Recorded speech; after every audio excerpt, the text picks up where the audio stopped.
Completing a DIY bathroom remodel can be a challenge, but if you're interested in enhancing your bathroom with a glass block shower system, it does not have to be any more difficult than installing a traditional system.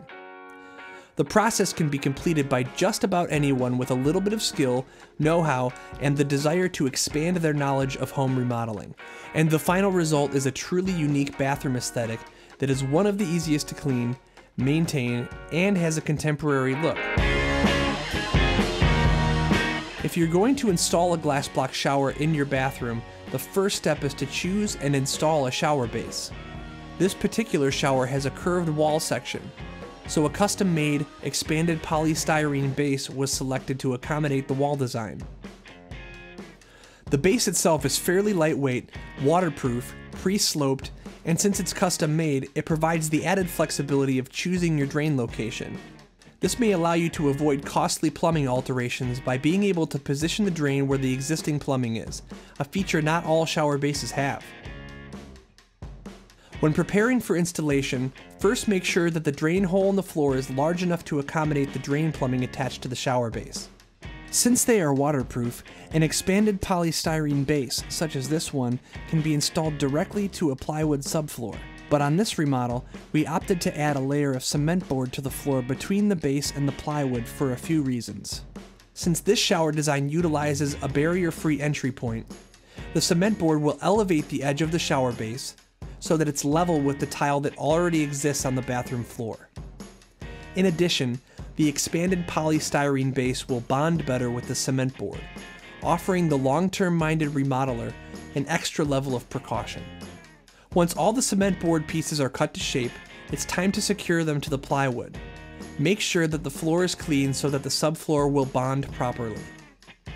You'll need to mix your thin set until it has the approximate consistency of toothpaste.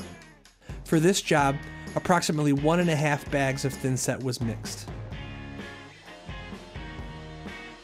Next, you will apply and spread a layer of thin set over the plywood using a 1/4-inch notch trowel. Applying the thin set to the plywood is preferred because the cement board would absorb the moisture in the thin set too quickly, creating an inferior bond. Spread the thin set in long, straight lines, not a swirling pattern as was used in the past. Spreading straight lines in the thin set allows better adherence by minimizing air pockets between the cement board and the thin set. It's also a good idea to anchor the cement board with cement board screws as well, to ensure the board remains securely in place underneath the shower base. Once the subfloor is installed, it's time to prepare the shower base for installation. The drain assembly should be attached to the base at this time.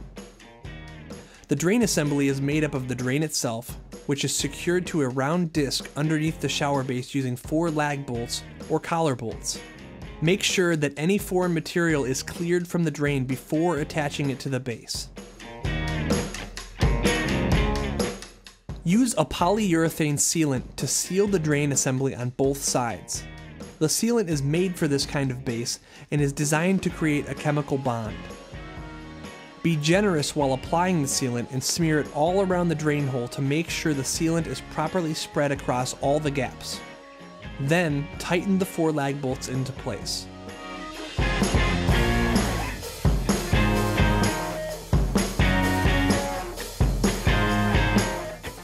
You're almost ready to begin setting the base in place in the bathroom, but the next step could save you an enormous hassle.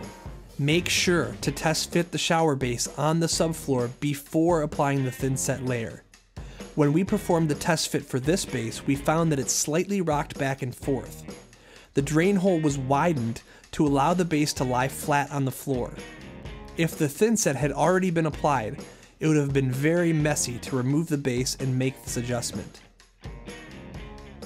At this time, it's a good idea to make a pencil mark along the edge where the shower base lies, so that you don't spread the thin set too far from the base.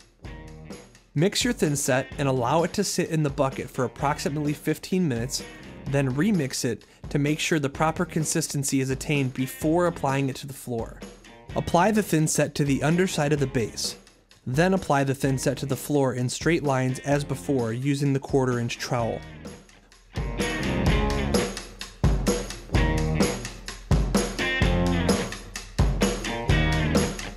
When the thin set is completely spread, set the shower base in place.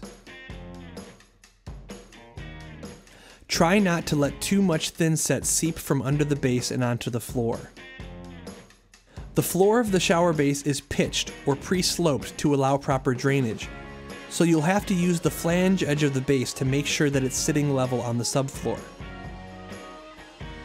When the base is properly set in place and level, it is then very important to add weight to the base to help push it into the thin set, creating a sufficient amount of contact as it cures. In this case, we used dry bags of Quikrete to provide the weight we needed. Before allowing the thin set to cure, make sure to fill in some thin set along the edge of the base and smooth any areas where it may have seeped out. This will ensure a smooth transition point and save you from having to complete additional work chipping away at thin set that has already dried into place. The last step is simply to wait patiently. It's very important to allow the thin set to sit overnight with the weight applied to the shower base before completing the rest of your glass block shower installation. This will ensure that the bond between the base and the subfloor is strong and stable, providing an ideal foundation for the remaining elements that make up your glass block shower.